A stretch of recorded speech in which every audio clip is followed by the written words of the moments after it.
말씀 다 같이 보시겠습니다. 다니엘서 1장 8절부터 16절까지의 말씀입니다. 다니엘서 1장 8절부터 16절까지의 말씀입니다. 우리 교독을 하겠습니다.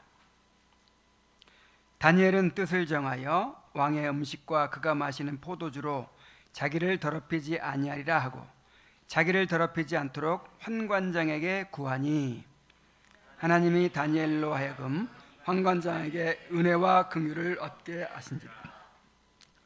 환관장이 다니엘에게 이르되 내가 내 주 왕을 두려워하노라. 그가 너희 먹을 것과 너희 마실 것을 지정하셨거늘 너희 얼굴이 초췌하여 같은 또래의 소년들만 못한 것을 그가 보게 할 것이 무엇이냐. 그렇게 되면 너희 때문에 내 머리가 왕 앞에서 위태롭게 되리라 하니라. 환관장이 다니엘과 하나냐와 미사엘과 아사랴를 감독한 자에게 다니엘이 말하되 청하오니 당신의 종들을 열흘 동안 시험하여 채식을 주어 먹게 하고 물을 주어 마시게 한 후에 당신 앞에서 우리의 얼굴과 왕의 음식을 먹는 소년들의 얼굴을 비교하여 보아서 당신이 보는 대로 종들에게 행하소서 하며 그가 그들의 말을 따라 열흘 동안 시험하더니 열흘 후에 그들의 얼굴이 더욱 아름답고 살이 더욱 윤택하여 왕의 음식을 먹는 다른 소년들보다 더 좋아 보인지라. 다 같이 그리하여 감독하는 자가 그들에게 지정된 음식과 마실 포도주를 제하고 채식을 주니라. 아멘.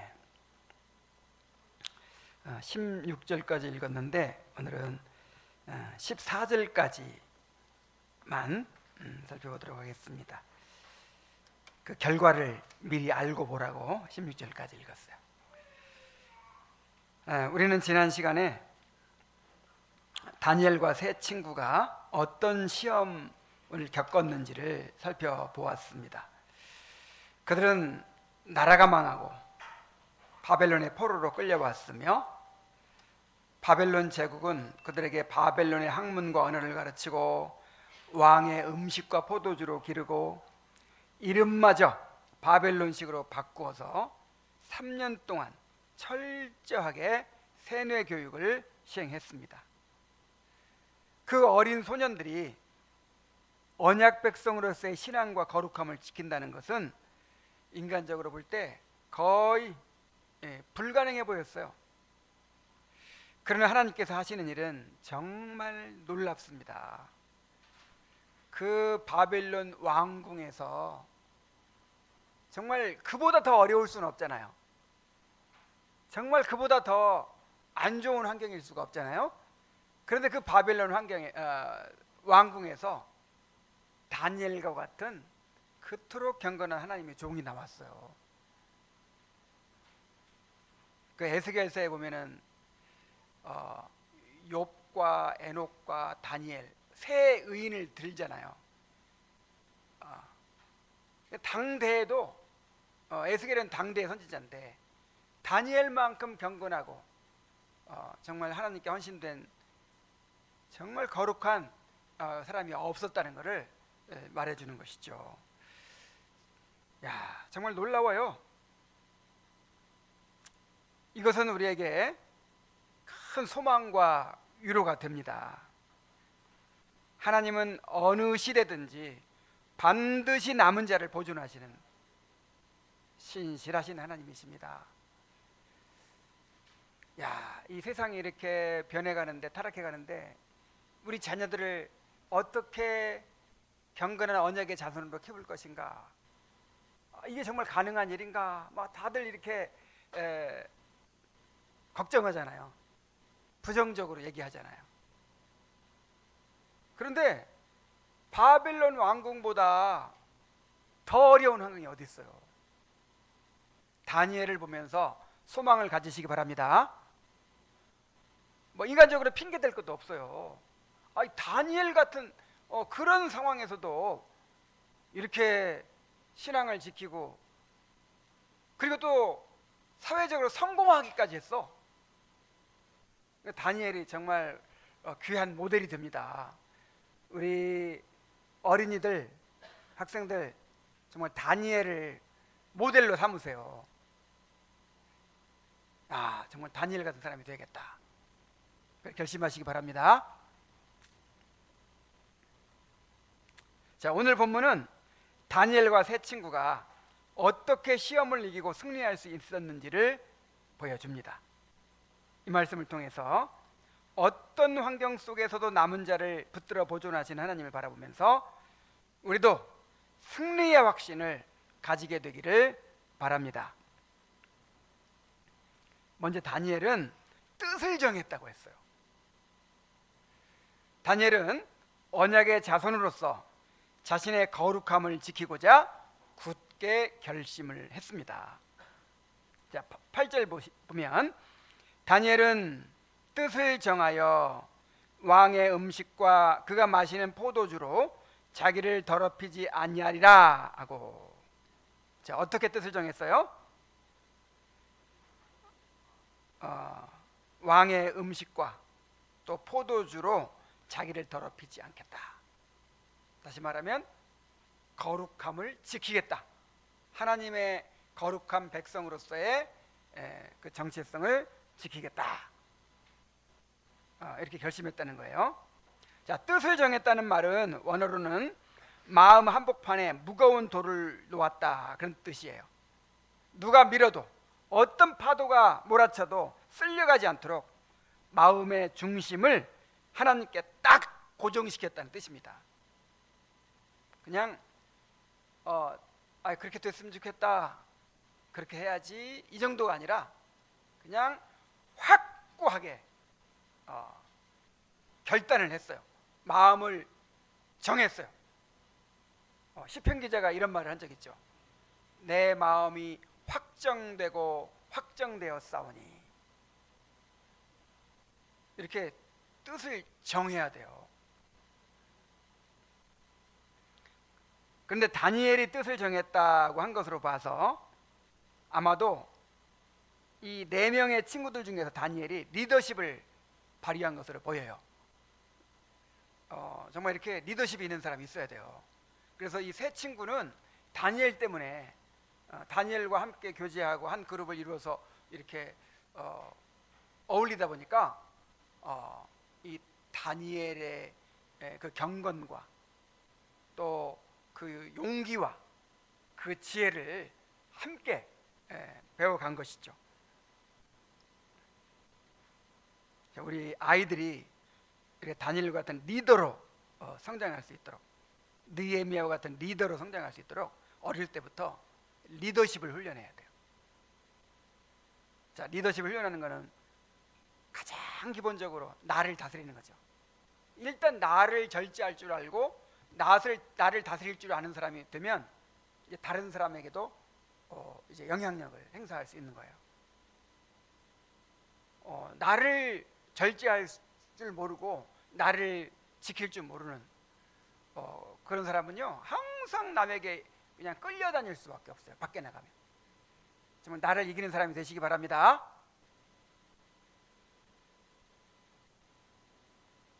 자, 다니엘은 우선 자기를 더럽히지 않기 위해서 왕의 음식을 거절하기로 결심했어요. 확고하게 마음을 정했어요. 자, 왕의 음식은 왕이 직접 하사하는 바벨론 제국에서 최고의 음식인 거예요. 왕이 특별히 택한 사람에게만 허락하는 것이고, 이 음식을 먹는 것은 왕의 사람이 된다는 것을 의미했습니다. 옛날에는 이 밥상이 그렇게 중요해요. 그래서 이 왕의 상에서 먹는다 그러면 최고의 영예예요. 근데 우리는 한 달에 한 번씩 계속 주님이 밥상을 차려주시죠.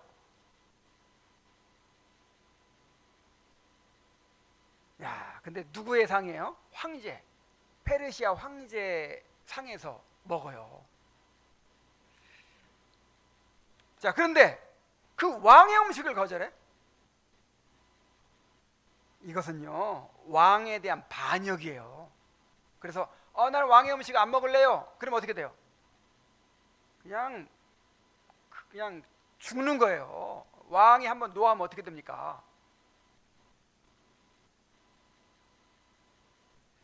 그런데 왜 안 먹으려고 했을까요? 자, 일단 이 음식들은 우상에게 바쳐진 음식이라고 했죠.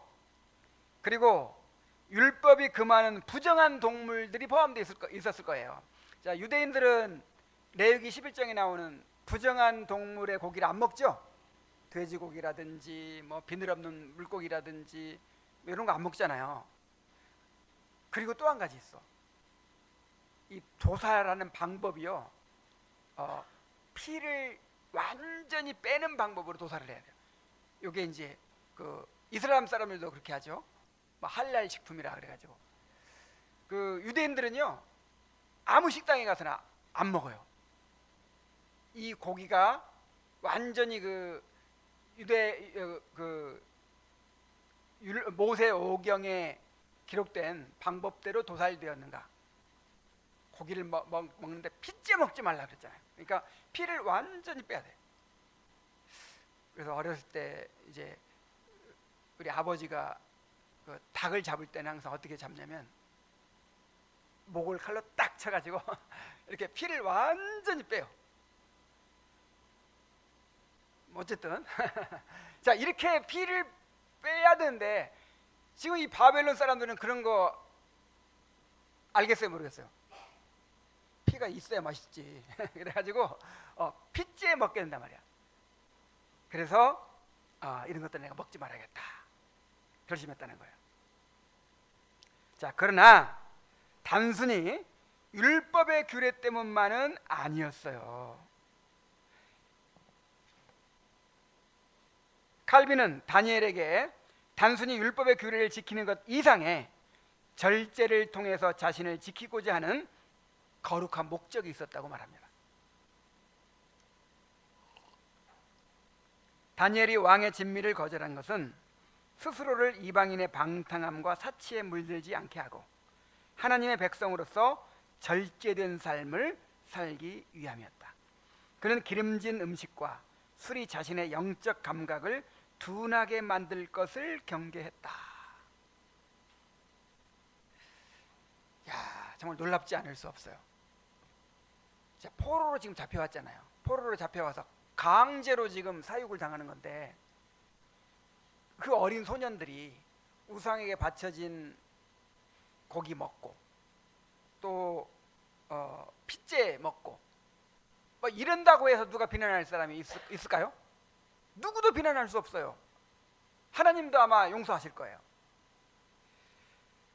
자, 그런데 다니엘은 그런 규례를 지키는 것 이상의 거룩한 뜻이 있었다는 거예요. 청년의 정욕을 제어하고 방탕한 삶에 빠지지 않기 위해서 왕의 음식을 거절했다는 거예요. 야, 거기서요 최고의 음식을 먹고 마음껏 누릴 수 있는 그런 것이 주어졌잖아요. 근데 지금 이 다니엘과 세 친구는 한참 자라나는 청소년기에 있어요. 그냥 이 정욕이 왕성한 시기예요. 근데 먹고 마시고 막 그렇게 하다 보면은 방탕하게 된다는 거예요. 그래가지고 경건을 잃어버리게 된다는 거예요.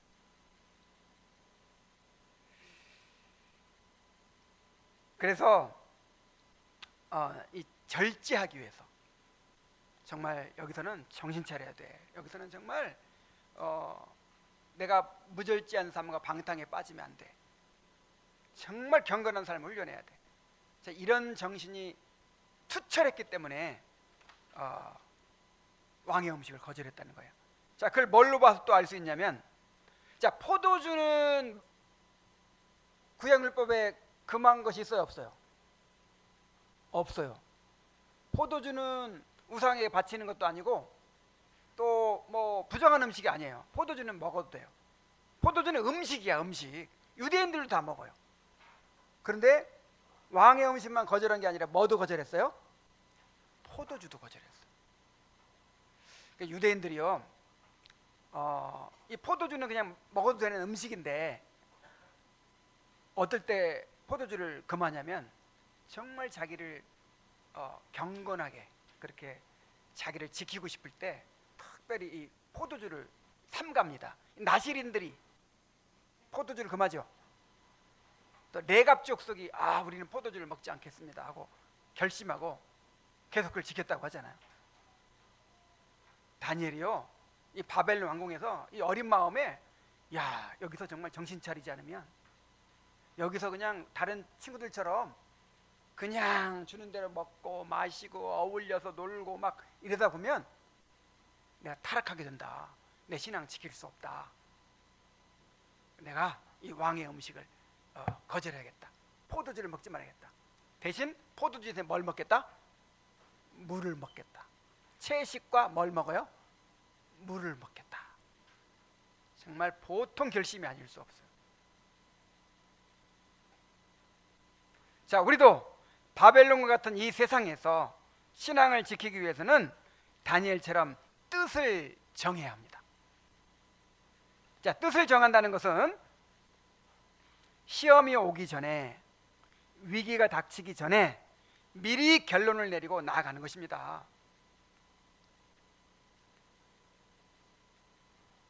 그때가 되면 내가 잘하겠다 이게 아니에요.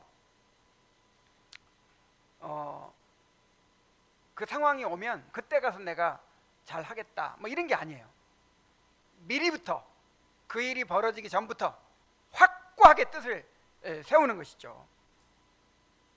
비록 손해를 보더라도, 왕따를 당하더라도, 심지어 망하는 일이 있더라도 순결한 믿음을 지키겠다고 미리 단호한 결단을 내리는 것입니다.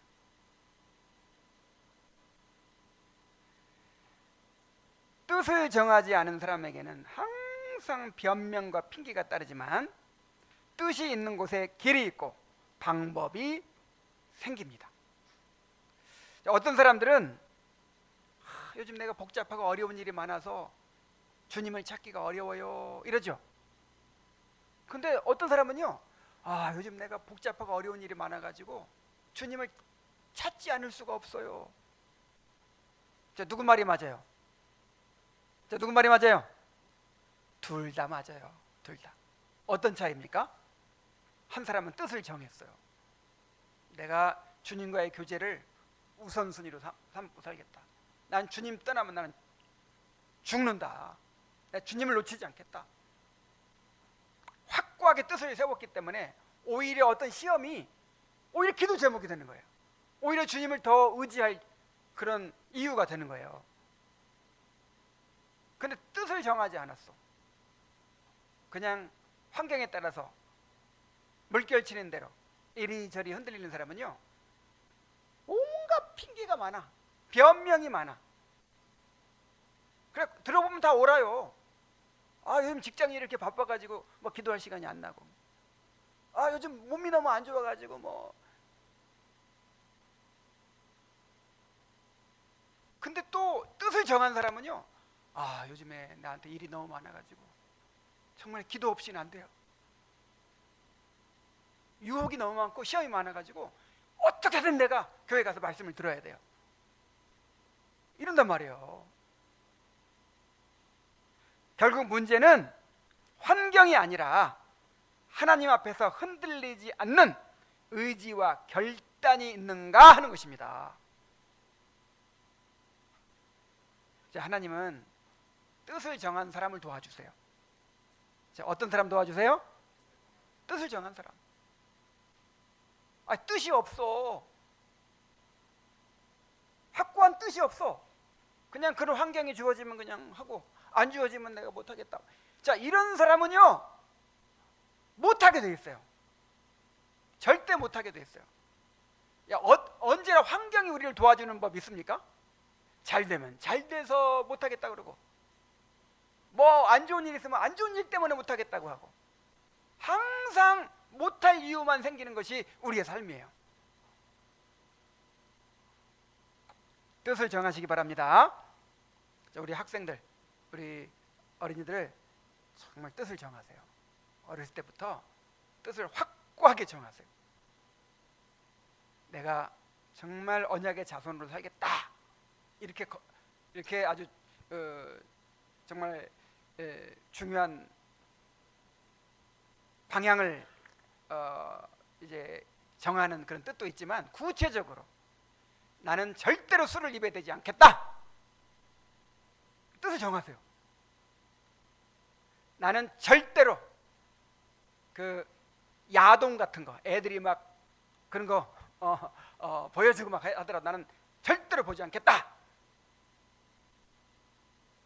뭔가 미리 시험이 오기 전에, 어떤 환경이 일어나기 전에 뜻을 딱 정해놔야 시험을 이길 수 있는 거예요.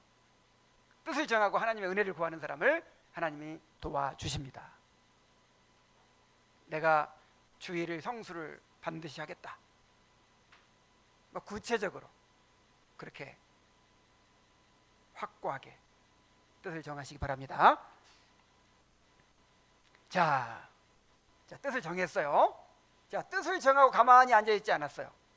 믿음으로 도전합니다. 8절 하반절에 보면, 9절까지 보면, 자기를 더럽히지 아니하도록 환관장에게 구하니 하나님이 다니엘로 하여금 환관장에게 은혜와 긍휼을 얻게 하신지라 그랬어요.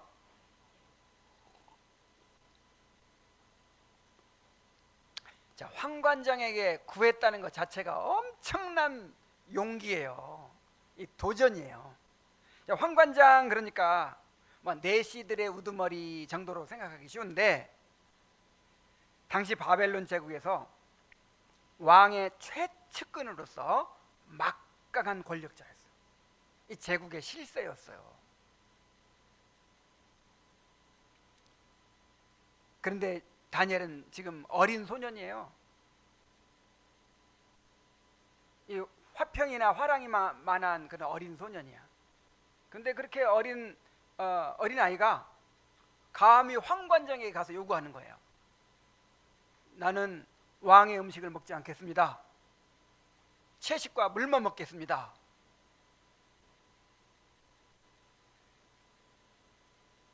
뜻을 정한 사람은 행동합니다. 다니엘은 속으로만 생각하지 않고 용기를 내어서 환관장에게 나아가서 자기의 뜻을 이야기했습니다. 자, 그런데 다니엘이 그렇게 할 수 있었던 이유가 있어요. 9절에 보면, 하나님은 다니엘이 환관장에게 은혜와 긍휼을 얻게 하셨다 그랬어요. 자, 뭘 얻게 하셨다? 은혜와 긍휼을 얻게 하셨다. 자, 여기서도 하나님의 주권을 발견할 수 있어요. 사람의 마음을 움직이시는 분은 하나님이십니다. 요셉이 애굽의 노예로 팔려갔어요.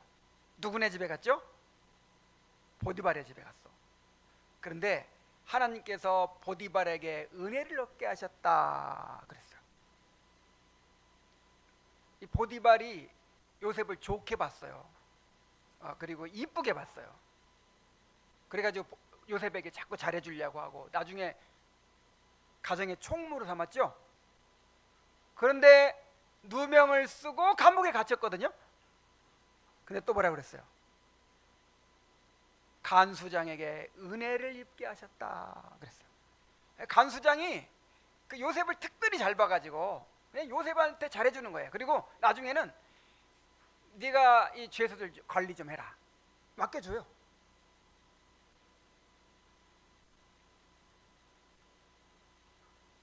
이와 같이 다니엘도 환관장의 은혜와 긍휼을 얻게 하셨습니다. 환관장이 다니엘을 예쁘게 보고, 아이고, 이 어린 것이 부모를 떠나서 얼마나 참 외롭고 힘들까, 그러면서 불쌍히 여겼다는 거예요. 자, 은혜만 입게 한 것이 아니고 뭘 입게 하셨다? 긍휼을 입게 하셨다. 자, 그래서 이렇게 요구할 수 있었던 거예요. 여러분, 그러므로 우리도 하나님의 주권을 믿고 하나님의 다스리심을 믿고 믿음으로 도전해야 합니다. 아무것도 하지 않으면 아무 일도 일어나지 않아요. 하나님은 믿음으로 한 걸음 내딛는 사람에게 역사하십니다. 우리가 하나님의 주권을 신뢰하고 다니엘처럼 뜻을 정하여 하나님을 기쁘시게 하는 길을 선택하면 하나님께 사람의 마음을 움직여 주십니다. 잠언 21장 1절에 보면요, 왕의 마음이 여호와의 손에 있음이 마치 보의 물과 같아서 그가 임의로 인도하시느니라 그랬어요. 왕의 마음이 누구한테 달려 있어요? 하나님께 달려 있어요. 그래서 이 보의 물이 이제 저수지에 물이 있으면 그 논에 물을 댈 때 어떻게 해요? 물길을 싹 내 가지고 그 논으로 가도록 딱 하거든요. 그것처럼 하나님이 그 사람의 마음을 이쪽으로도 인도하시고 이쪽으로도 인도하시고, 그래가지고 미워하게도 하시고 또 사랑하게도 하시고 그런다는 거예요. 여러분 정말 이게 믿어집니까? 이 나라 대통령의 마음을 누가 움직이신다고요? 하나님. 우리 회사 사장님의 마음을 누가 움직이세요? 하나님. 우리 학교 선생님의 마음을 누가 움직이세요? 안 믿어지는 모양이야? 그 보의 물처럼 인도하신다니까요. 또 잠언 16장 17절에 보면 사람의 행위가 여호와를 기쁘시게 하면 그 사람의 원수라도 그로 더불어 화목하게 하시느니라 그랬어요.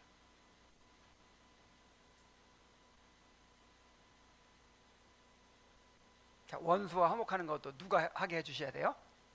하나님이.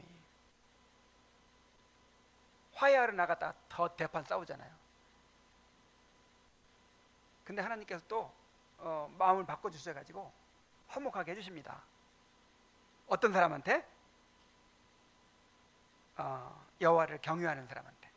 사람의 행위가 여호와를 기쁘시게 하면 이 관계도 하나님께서 주장하신다는 거예요.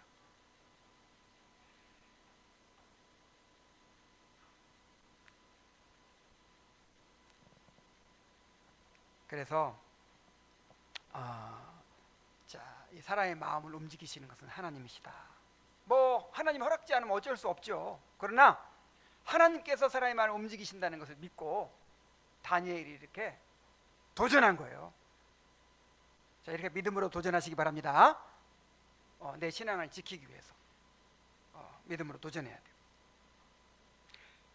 자, 이렇게 다니엘은 믿음으로 도전했어요. 자, 근데 믿음으로 도전한다고 해서 쉽게 되나요? 쉽게 되질 않죠. 난관을 만나요. 10절 보세요. 환관장이 다니엘에게 이르되 내가 내 주 왕을 두려워하노라. 그가 너희 먹을 것과 마실 것을 지정하셨거늘 너희 얼굴이 초췌하여 같은 또래의 소년들만 못한 것을 그가 보게 할 것이 무엇이냐. 그렇게 되면 너희 때문에 내 머리가 왕 앞에서 위태롭게 되리라 하니라. 환관장이 다니엘과 하나냐와 미사엘과 아사랴를 감독하게 한 자에게 10절까지만 봅니다. 자, 환관장은 다니엘을 아꼈어요. 근데 다니엘의 요구가 이건 받아들일 수 없는 요구인 거예요. 아니, 왕의 음식을 안 먹겠다니, 왕의 포도주를 안 마시겠다니.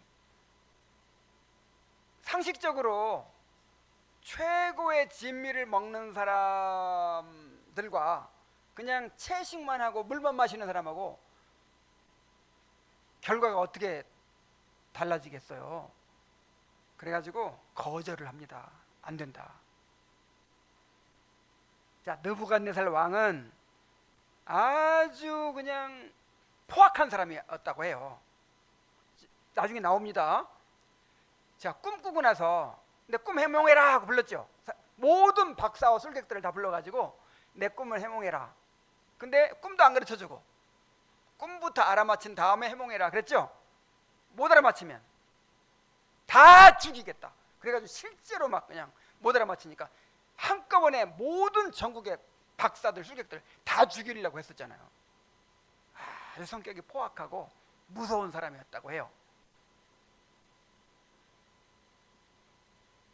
황관장에게 왕의 명령은 법보다 무서운 것이었습니다. 근데 왕이 이거 먹여라 하고 딱 지정한 건데 황관장 마음대로 고기를 안 줬어. 그래가지고 다니엘과 세 친구가 홀쭉해졌어. 그럼 어떻게 돼요? 그냥 목이 달아나는 거예요. 그래서 이제 거절하는 거예요. 황관장이 다니엘을 이쁘게 봤으니까 이 정도 있지, 아니면 이 어린 놈의 새끼들이 그러면서 아마 큰 벌을 줬을지도 몰라요. 자, 어린 다니엘은 정말 넘을 수 없는 거대한 벽을 느꼈을 것입니다. 아, 안 되는구나, 불가능하구나. 자, 보통 사람 같으면 포기했을 거예요. 근데 다니엘은 물러서지 않습니다. 자, 왜 물러서지 않죠? 뜻을 정했잖아요. 그냥 뜻을 정한 사람과 안 정한 사람과 어디서 차이가 나냐면 이런 어려움을 만났을 때 차이가 나는 거예요. 자, 내가 믿음으로 살려고 이렇게 결단하고 발걸음을 내딛는데 그냥 일이 술술 풀리면 좋은데 꼭 어려움이 생기죠? 야, 내가 우리 교회 아무개 형제를 내가 별로 안 좋아했는데 이제 사랑해야겠다. 딱 마음을 먹었어요. 그때로부터 미운 짓을 해. 아, 내가 내 아내를 사랑해야겠다 하고 마음을 먹었어. 근데 그냥 그날부터 막 바가지를 긁기 시작해. 자, 이런 일이 생기는 거예요. 원래 꼭 시험이 있어. 왜 시험이 생길까요? 말 그대로 시험이에요. 진짜 뜻을 정했나 알아보시는 거예요. 너 정말 그거 원하냐? 너 정말 그게 네 뜻이냐? 이거를 하나님이 시험하시는 거예요. 하나님, 아무개가 회심하기를 원합니다. 또 우리 교회의 부흥을 원합니다. 자, 그럼 쉽게 그냥 그날로 회심하고 그날로 부흥이 옵니까? 아이고, 더 그냥 죽은 지 나흘이나 돼가지고 그냥 썩고 냄새나는 그런 모습을 막 보여요. 그러면 에이, 안 되겠다 하고 이제 포기해버려요. 그러나 뜻을 정한 사람, 정말 믿음으로 뜻을 정한 사람은요, 이런 난관이 와도 포기하지 않아요.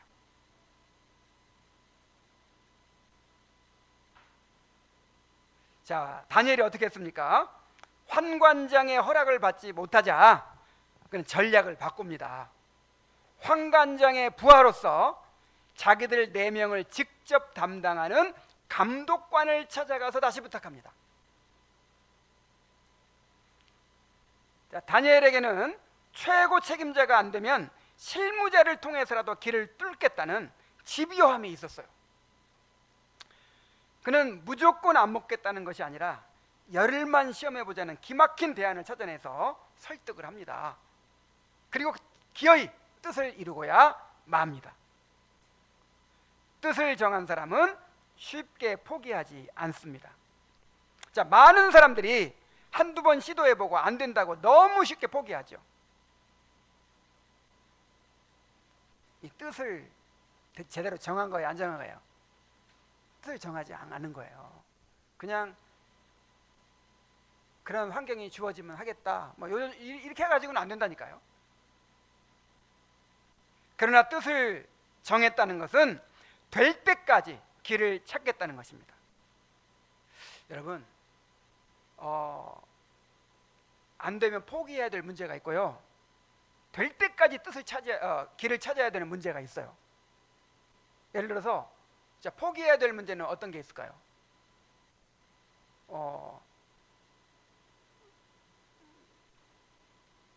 갑자기 생각이 안 나요. 어쨌든 포기하지 말아야 될 문제부터 얘기할게요.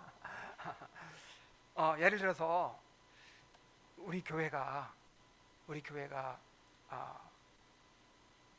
우리 어린이들까지 다 함께 이 예배에 참석하도록 해야 됩니다. 이것이 원래 이 언약 백성의 예배이고 원래 이 개혁교회 예배입니다. 우리는 반드시 그렇게 해야 됩니다. 우리가 시편 찬송을 해야 됩니다. 자, 이런 뜻을 정했어. 이거는 어렵다고 포기할 수 있는 문제예요? 없는 문제예요? 없어요. 이거는 길을 찾아야 될 문제지, 막히면 막 길을 찾고 그래야 될 문제지, 이건 어렵다고 포기할 문제가 아니에요. 이건 하나님의 뜻이잖아요. 그죠? 그래서 어려워도 계속 길을 찾고 또 방법을 찾고 계속해서 하다 보면 돼요, 안 돼요? 돼요. 근데 정말 많은 교회들에서 안 된다는 거예요. 그냥 항상 말은 잘해. 원래 개혁교회는 이렇게 해야 된다, 뭐 저렇게 해야 된다, 다 알아요. 배워서 알고 말은 잘해. 근데 해보니까 돼요, 안 돼요? 안 돼요. 어려워.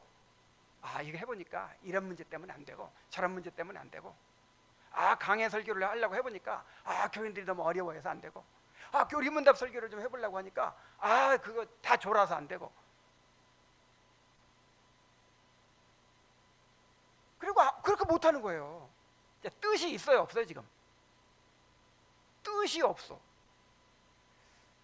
여러분 개인의 삶도 마찬가지입니다. 가정 예배를 드리는 거, 이거는 포기할 문제예요? 끝까지 방법을 찾아야 되는 문제예요? 끝까지 방법을 찾고 대안을 찾고 해야 될 문제예요. 근데 하다 보면 돼. 포기하지 않고 계속 하다 보면 된단 말이에요.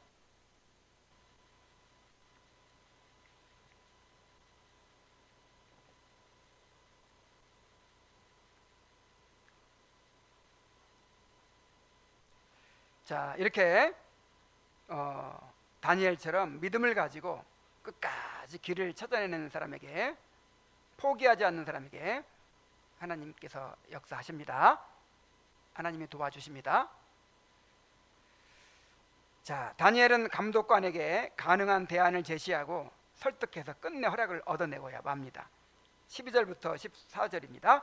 청하오니 당신의 종들을 열흘 동안 시험하여 채식을 주어 먹게 하고 물을 주어 마시게 한 후에 당신 앞에서 우리의 얼굴과 왕의 음식을 먹는 소년들의 얼굴을 비교하여 보아서 당신이 보는 대로 종들에게 행하소서 하며, 그가 그들의 말을 따라 열흘 동안 시험하더니.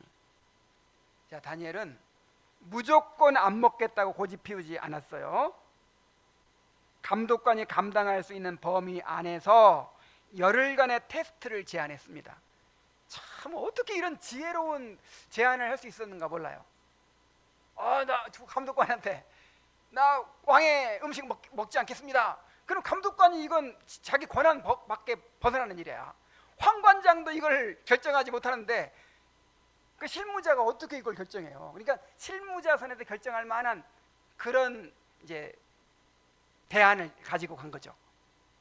열흘간만 시험해보세요. 이제 열흘간 고기 안 먹는다고 죽겠어요?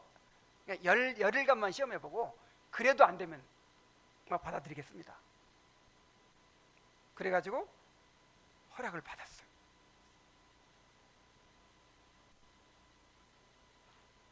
믿음의 원칙은 양보하지 않으면서도 상대방을 배려하는 지혜로운 대안을 가지고 설득한 것이죠. 자, 우리도 이렇게 분명한 대안을 가지고 있어야 합니다. 자, 어떤 사람들은 열정탐꾼처럼 입만 열면 안 되는 이유를 찾아요. 시간이 없어서 안 되고, 돈이 없어서 안 되고, 사람들이 협조를 안 해줘서 안 되고, 세상이 너무 악해서 안 되고, 도대체 희망을 갖지 못하고 삶을 비관하고 그냥 좌절합니다. 그러나 여호수아와 갈렙 같은 사람, 믿음의 사람들은요, 하나님이 함께 하시면 반드시 길이 있다고 믿어요. 그래서 우리의 교제가요, 지금은 제가 걱정을 안 합니다. 근데 옛날 처음에 이 교제가 늘 이렇게 마음에 염려가 돼요. 여러분, 교제한다고 다 좋은 거 아니에요. 이 교인들이 이제 둘러앉아서 교제한답시고 온갖 문제들을 꺼내서 얘기하면서, 아이고 이래서 문제야, 저래서 문제야, 아이고 우리는 죄인이야, 우리는 어쩔 수 없어, 다 그냥 좀 괜찮았던 사람도 그 교제 참여하고 나면 그냥 갑자기 먹구름이 그냥 가득 낀 것처럼 느껴지고 교회를 나서는 그 발걸음이 너무 무거운 거예요. 자, 그런 교제는 하지 말아야 돼. 그래서 어떤 교회는 보니까 그 여전도에서 뭐 모임 갖고 요걸 금했더라고요. 목사님이 모이기만 하면 문제가 생긴대. 그래서 우리 교제가 사랑과 선행을 어떻게 하라 그랬어요? 격려한다면 부추기라는 말이거든요. 그래서 모임에 가면 사랑이 부추겨지고 또 선행이 부추겨지고 주님을 더 찾고 싶고, 자, 그런 마음으로 돌아서게 돼야 그게 정상적인 교제예요. 그래서 그렇다고 해서 이 교제 가운데 문제를 얘기하지 말라는 게 아니라 문제를 얼마든지 얘기할 수 있어요. 그러나 그 중에서 여호수아와 갈렙 같은 사람이 꼭 있어야 돼. 그 얘기를 다 들어주고 받아주면서도 뭔가 대안을 제시하고, 우리 하나님 바라봅시다. 그 문제를 위해서 우리 기도합시다. 자, 이런 사람이 한 사람쯤은 있어야 되겠죠. 이런 사람이 없어. 교회가 아주 미성숙했을 때는 그 그룹에서 이런 사람이 없는 거야. 그래가지고 그냥 설교 들으면서 은혜를 받았다가도 그 교제만 말씀 나눈답시고 교제만 하고 나면 그냥 콧바트리고 집에 돌아가는 거야.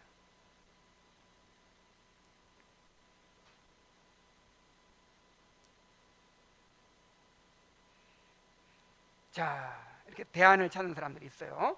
불가능해 보이는 현실 속에서도 거룩한 대안을 찾아냅니다.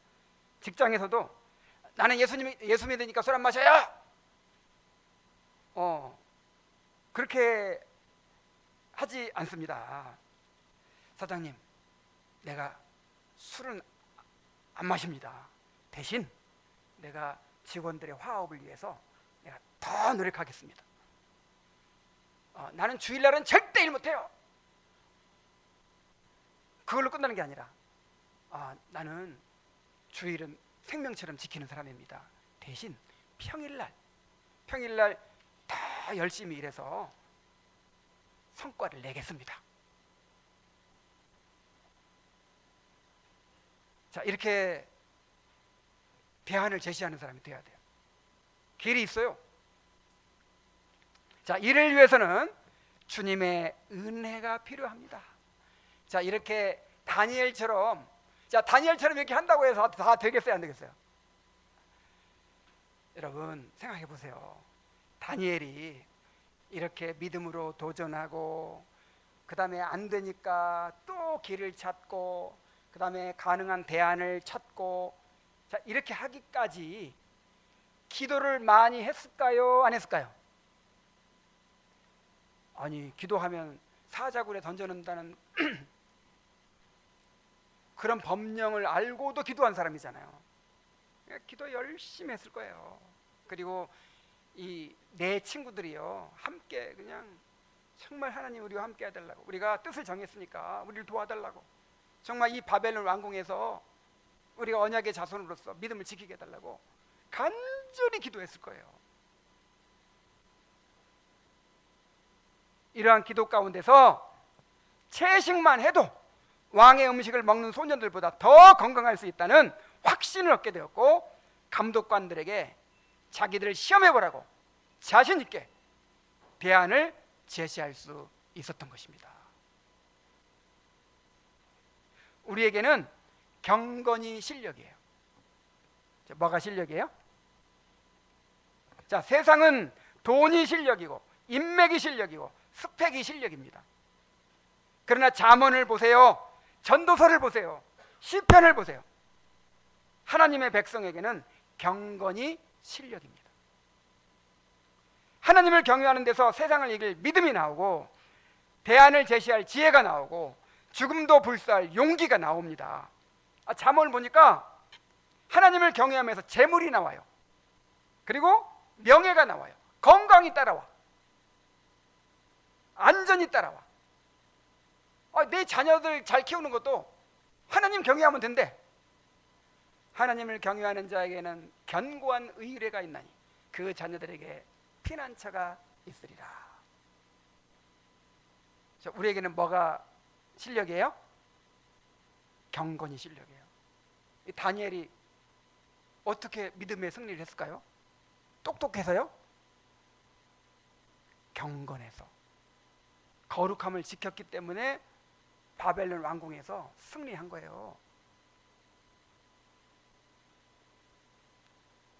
세상은 우리를 끊임없이 위협합니다. 너 그렇게 유별나게 믿으면 왕따 당한다. 술도 한잔하고 주말에는 인맥도 쌓아야 성공하지. 교회만 그렇게 붙어있으면 도태돼. 아이들 주일에 학원 안 보내고 교회만 다니다 보면 성적 뒤처져. 그럼 좋은 대학 못 가. 이러한 세상의 협박 앞에서 우리는 다니엘처럼 믿음으로 도전하고 대안을 제시해야 합니다. 아닙니다. 나는 하나님의 방법대로 살겠습니다. 나는 하나님의 방법대로 할 테니까 과연 하나님이 내 삶을 책임지시는지 한번 보세요. 여러분 이렇게 말할 수 있겠어요? 이거는 경건하지 않은 사람은 말 못해요. 우리 부모님들이 때때로 간섭할 때도 있죠. 너 그렇게 애들 키우면 안 돼. 맨날 교회만 데리고 다니고 과외시켜야지. 학원 보내야지. 그때 자신 있게 그렇게 말할 수 있겠어요? 우리는 경건한 자녀를 키울 겁니다. 이 아이가 더 행복한 길입니다. 한번 보세요. 한번 두고 보세요. 이 아이들이 세상에 그 달콤한 왕의 음식을 먹지 않아도 정말 하나님의 말씀으로 이렇게 자라도 더 실력 있는 사람이 되고 더 행복한 사람이 되고 더 능력 있는 사람이 될 겁니다. 자, 이런 확신을 가지시기 바랍니다. 근데 그렇게 돼요, 안 돼요? 다니엘 보세요. 지금 이렇게 자신 있게 말할 수 있는 거는 지금 다니엘과 세 친구가 그렇게 됐어요. 안 된 게 아니야. 그래서 꼭 우리가 세상에서 꼭 성공한다는 그것이 아니고 정말 진정한 성공이죠. 진정한 성공. 하나님께서 세상에 높이실 수도 있고 높이진 않더라도 정말 주님 안에서의 성공을 경험하게 하실 겁니다. 자, 이제 말씀을 맺겠습니다. 다니엘과 세 친구는 바벨론이라는 거대한 세상 속에서 어떻게 신앙을 지키며 승리할 수 있는지 우리에게 보여줍니다. 뜻을 정하십시오. 우리 아이들 뜻을 정해야 돼요. 지금 나는 이 말씀을 우리 화랑이 화평이를 대상으로 하고 있는데 지금 꼭 다니엘 나이거든.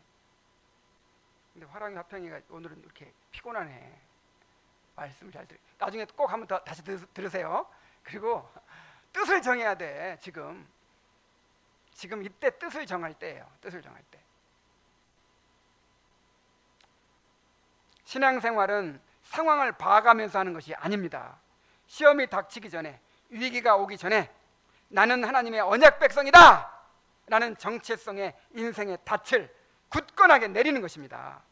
세상의 진미가 아무리 달콤해 보여도 그것이 내 영혼을 더럽히는 것이라면 단호하게 거절하는 선제적인 믿음의 결단을 하는 것입니다. 이게 죄가 안 되냐? 죄가 되냐 안 되냐? 자, 요거 따지고 있는 사람은 이건 틀렸어요. 다니엘이 이게 죄가 되냐 안 되냐 이거 따졌어요? 포도주는 안 먹어도 되잖아요. 근데 포도주까지 그뭡니까? 내가 먹고 싶은 거 다 먹고 포도주 실컷 마시고 하다 보면 내가 경건을 지킬 수가 없어. 다른 것도 다 무너져. 내가 여기서부터 나를 절제를 하겠다. 그러니까 이 다니엘의 이 결심은요 방어적인 게 아니에요. 굉장히 공격적인 적극적인 헌신이에요.